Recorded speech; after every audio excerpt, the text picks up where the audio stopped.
Sa Quezon City, sugatan ang isang pulis matapos kaladkarin ng isang drag racer. Nakunan pa ng video ang insidente. Nasa frontline na balitang yan si Ian Suyu.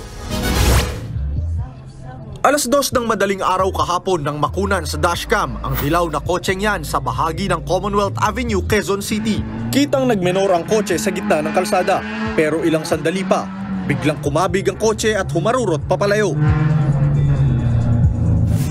Isang motorsiklo ang naiwan habang ang rider nito nakaladkad. Tingnan mo siya, may sakay siya sa bintana.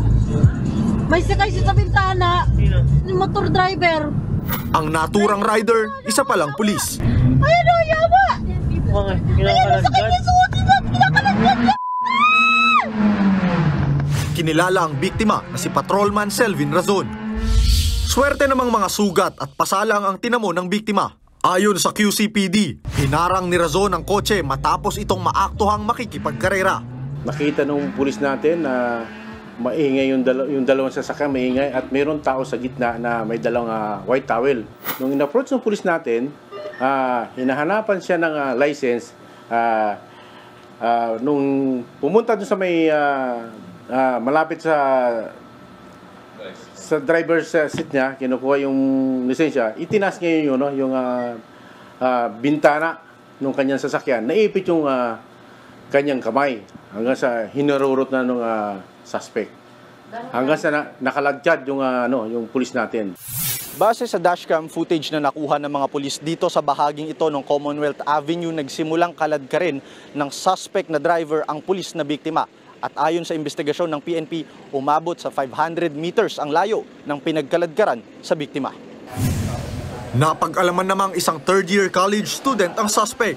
Mismong ang ama nito ang nagsuko sa kanya sa mga pulis.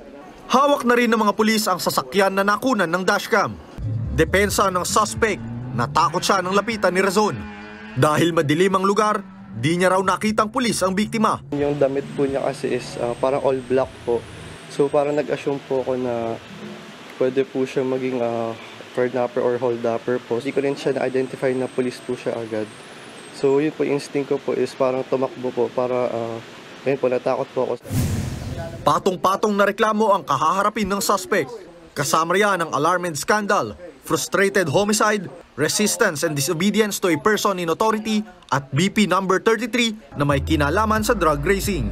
Nagbabalita mula sa frontline. Ian Suyu, News 5. Mga kapatid, Jess De Los Santos po, huwag magpahuli sa mga umaaksyong balita at napapanahong issue sa bansa. Para sa mas malawak na balitaan, mag-subscribe at mag-follow sa social media pages ng News 5.